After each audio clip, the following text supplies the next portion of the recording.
ഈ കൃഷ്ണകുമാറിന് കുടുംബത്തിനുമെതിരെ ചിലരുടെ പരാതിയുടെ അടിസ്ഥാനത്തിൽ വലിയ രീതിയിലുള്ള മാധ്യമ വേട്ടകൾ ഉണ്ടായിരുന്നു. അദ്ദേഹത്തെ ജയിലിലടയ്ക്കുമെന്ന് തന്നെ ചിലർ പറയുന്ന സാഹചര്യം ഉണ്ടായിരുന്നു. പക്ഷേ തെളിവുകൾ പുറത്തു വന്നപ്പോൾ ആരാണ് യഥാർത്ഥ പ്രതിയെന്ന് പിടികിട്ടിയല്ലേ? അതെ അതെ. ഇപ്പൊ വാദി പ്രതിയായിരിക്കുകയാണ്. നമ്മൾ ചുമ്മാ പറയും വാദി പ്രതിയായിരുന്നു, പക്ഷെ അത് കൃത്യമായിട്ട് വന്നിരിക്കുകയും ജാതി കാർഡും രാഷ്ട്രീയ കാർഡും ഒക്കെ ഇറക്കി കളിച്ചു നോക്കി. പക്ഷെ മലയാളികൾ ഈ പറഞ്ഞോണം വെറും മന്ദബുദ്ധികളല്ല എന്നുള്ളത് ഇതിന്റെ പിന്നിൽ പ്രവർത്തിച്ചവർക്ക് മനസ്സിലായിട്ടുണ്ട്. നമുക്ക് ഇപ്പൊ കൃഷ്ണകുമാർ പറയുന്ന പല കാര്യങ്ങളും ഉണ്ട്, ഇതിന്റെ പിന്നിൽ ആരോ ഉണ്ട്, അത് കൃത്യമായിട്ട് അറിയാം. കാരണം അവരുടെ മുന്നിൽ ഇരുന്ന് സംസാരിച്ച ആ കുട്ടികളുടെ വീഡിയോ ഒക്കെ നമ്മൾ കണ്ടതാണ്. അവർ ഭയങ്കര ഭവ്യത. സാധാരണക്കാരായ 3 സ്ത്രീകൾക്കില്ലേ, ഒരു പെൺകുട്ടികൾക്ക് ഇത്തരം നീക്കങ്ങളിലൂടെ പോകുന്നെങ്കിൽ ആരെങ്കിലും ഉപദേശം. അതെ അതെ അതെ, അഡ്വക്കേറ്റിന്റെ ഉപദേശമൊക്കെ ഒരു പരിധിയുള്ളൂ. പക്ഷെ അതിനപ്പുറം വലിയൊരു ശക്തി, ഒരു ബലം കൊടുത്താലേ ഇതിനെതിരെ മുന്നിട്ടിറങ്ങാൻ പറ്റും. അത് രാഷ്ട്രീയ കളി കളിച്ചു. നിന്റെ പിണറായി പോലീസ് എവിടെയെന്നൊക്കെ കൃഷ്ണകുമാർ ചോദിച്ചു.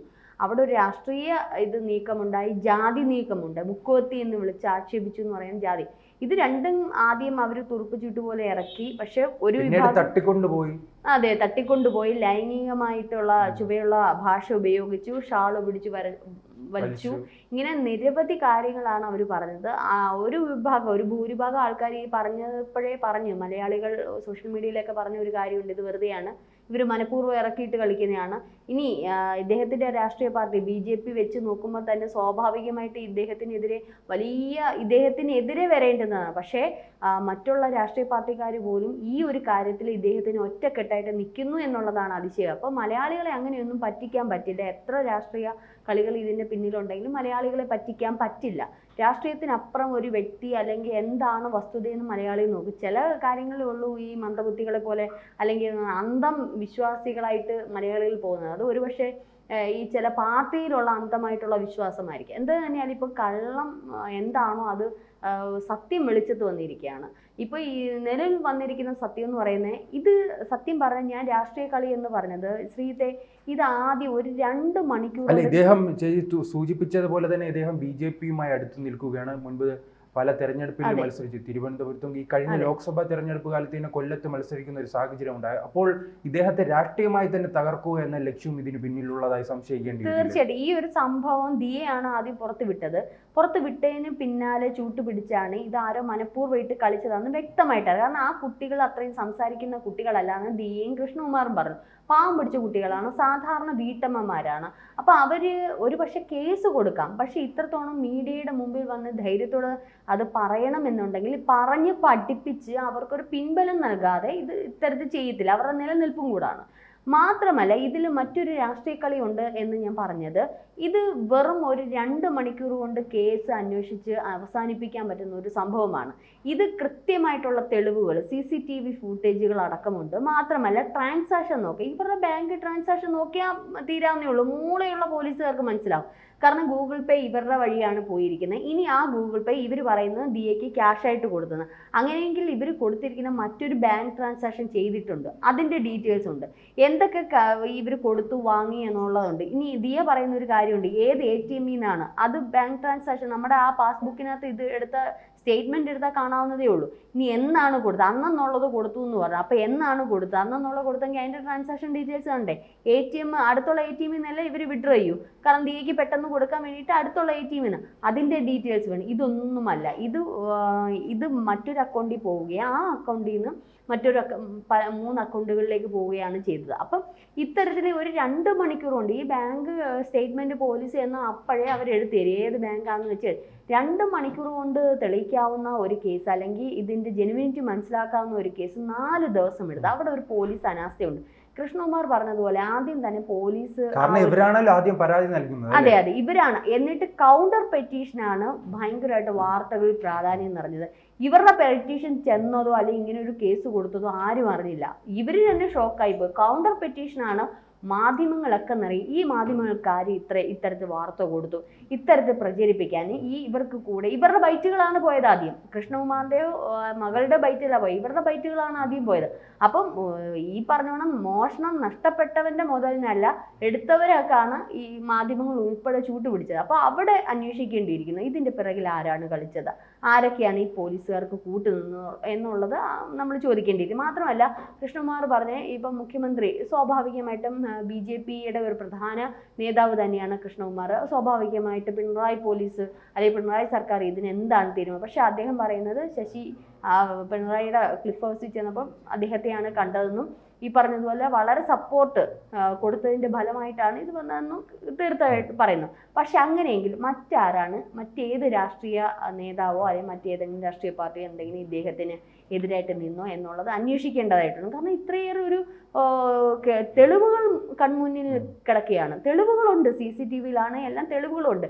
തെളിവുകൾ ഉണ്ടായിട്ടും ഇദ്ദേഹത്തിന് കാരണം ഓരോ ഘട്ടത്തിലും ഇദ്ദേഹത്തിനെതിരെ സംസാരിക്കുകയാണ്. തട്ടിക്കൊണ്ടുപോയി പറയുമ്പോൾ CCTV ഒരുങ്ങണം, അങ്ങനെ സംഭവിച്ചിട്ടില്ല. ഇവർ ഇത്തരത്തിൽ വലിയ അല്ലെ ഈ ഗൂഗിൾ പേയുമായി ബന്ധപ്പെട്ട് മാറ്റി നൽകുന്നു, ഇവരെ ഫോണ് അവർക്ക് മുന്നിൽ വയ്ക്കുന്ന ഒരു സാഹചര്യം. പക്ഷെ എന്തെല്ലാം ഉണ്ടാക്കുമോ, പ്രതിസന്ധി ഉണ്ടാക്കുമോ അതിനെല്ലാം തെളിവ്. ഇതിനിടയ്ക്ക് പലരും ചോദിക്കുന്ന ഒരു ചോദ്യമുണ്ട്, ഈ ഒരു വർഷമായിട്ടും ഇത്രയും തട്ടിപ്പ് നടത്തിയത് നിങ്ങൾ എന്തുകൊണ്ട് അറിയാതെ പോയി? അതിന് കൃത്യമായ മറുപടി ദിയയ്ക്കുണ്ട്. ദിയ പറയുന്നത് ഇത് എല്ലാ ഇവരങ്ങ് എടുക്കുകയല്ല ചെയ്യുന്നത്. ഇപ്പൊ ഒരു ദിവസം ഒന്ന് ആലോചിച്ച് നോക്ക് ശ്രീത്തെ, നമ്മൾ എപ്പോഴും നമ്മുടെ ഒരു സ്ഥാപനം നമുക്ക് വയ്യായിക ഇരിക്കുന്ന ഒരവസ്ഥയിൽ നമ്മൾ ഇടയ്ക്കിടയ്ക്ക് CCTV എടുത്ത് വെച്ച് നോക്കുക അവിടെ എന്താ സ്ഥാപനത്തിൽ നടക്കുന്നതെന്നുള്ള. അപ്പോൾ അവിടെ ആൾക്കാർ വരുന്നു, ഇതുപോലെ പൈസ എടുക്കുന്നു, പോകുന്നു. അല്ലാതെ ഈ സൂം ചെയ്തിട്ട് അവിടെ ഒരു കസ്റ്റമർ വന്നിട്ട് അവർ വാങ്ങിച്ച് പൈസ കൊടുക്കുന്നവരെ നമ്മൾ നോക്കരുത്. കാരണം നമുക്കവിടെ നമ്മുടെ സ്റ്റാഫുകളോടുള്ള ഒരു വിശ്വാസമുണ്ട് അവിടെ. ആ വിശ്വാസമാണ് ദിയെ ഇപ്പൊ ഈ വെട്ടിലാക്കിയിരിക്കുന്നത്. കാരണം ദിയെ വിചാരിക്കും ഞാൻ ഓരോ കസ്റ്റമർ വരുമ്പോഴും അല്ലെങ്കിൽ രാവിലെ കൃഷ്ണകുമാർ ചില സമയങ്ങളിൽ തുറന്നു പറയുന്നുണ്ടല്ലേ, ചില തെറ്റുകൾ സംഭവിച്ചിട്ടുണ്ട്. അല്ല, പുള്ളിക്കാരിക്ക് തന്നെ ഇപ്പൊ ഒരു പ്രഗ്നന്റ് ആയിരിക്കുന്ന സ്ത്രീയാണ്. ഇപ്പൊ ഞാൻ ഒരു അമ്മയായതുകൊണ്ട് അല്ലെങ്കിൽ ഞാനൊരു അവസ്ഥയിലൂടെ കടന്നു പോയിട്ടുള്ളതുകൊണ്ട് എനിക്കറിയാം. ആദ്യത്തെ 3-4 മാസം എന്ന് പറഞ്ഞാൽ നമുക്ക് ബെഡിൽ നിന്ന് എഴുന്നേക്കാൻ തോന്നുന്നില്ല. ഇപ്പോഴത്തെ ഒന്നാമത്തെ ഫുഡും കാര്യങ്ങളും നമ്മുടെ ശരീരാവസ്ഥയൊക്കെ ഹോർമോൺ ചേഞ്ചസ് ഒക്കെ ഭയങ്കര ബുദ്ധിമുട്ടായിരിക്കും. അപ്പോൾ ചിലവർക്ക് കുറച്ച് അധികം കഠിനമായിരിക്കും, വോമിറ്റിങ് അങ്ങനെ ഇങ്ങനെ. അപ്പം നമുക്ക് എങ്ങോട്ടും പോകാനോ ഒന്നും തോന്നില്ല, എവിടെയെങ്കിലും കിടക്കാനോ ഇരിക്കാനോ അല്ലെങ്കിൽ എന്തെങ്കിലും മ്യൂസിക് ഒക്കെ ഓരോരുത്തർക്കും ഓരോ ഇൻട്രസ്റ്റിംഗ് ആണ്. അപ്പോൾ ഈ ബിസിനസ്സിൻ്റെ ഇതും കൂടെ തലയിൽ ഏറ്റുവെക്കാൻ അവർക്ക് പറ്റിയെന്ന് വരത്തില്ല. അപ്പോൾ അവർ വിചാരിക്കുന്ന കഴിഞ്ഞ ഒരു വർഷമായിട്ട് എന്നോടൊപ്പം നിന്ന് സ്വന്തം അനിയത്തിക്കുട്ടികളായിട്ട് കാണുന്ന അവരെന്ത് ചെയ്യാൻ, എന്തെടുക്കാനാ? കൃത്യമായിട്ട് സ്റ്റോക്ക് ഉണ്ട്, അപ്പോൾ അത് അവരെടുക്കും, അതിൽ നിന്നൊന്നും എടുക്കാൻ പറ്റില്ലല്ലോ. പക്ഷെ ഇവർ ചെയ്തത് എന്തോ, ഡെയിലി പൈസയും കൊടുക്കുന്നുണ്ട്. ദിയയ്ക്ക് ഡെയിലി പൈസ കൊടുക്കാതിരിക്കുക അങ്ങനെ എന്തെങ്കിലും ആണെങ്കിൽ കുഴപ്പമില്ല. കസ്റ്റമർ 2-3 പേര് വരുന്നതേ ഉള്ളൂ. അപ്പോൾ അതിൽ വലിയ ട്രാൻസാക്ഷൻ, ഒരു വ്യക്തി വരുമ്പം ആരും ഇല്ലാത്തപ്പം വരുന്ന വലിയ ട്രാൻസാക്ഷൻ ഇവരങ്ങ് എടുക്കും.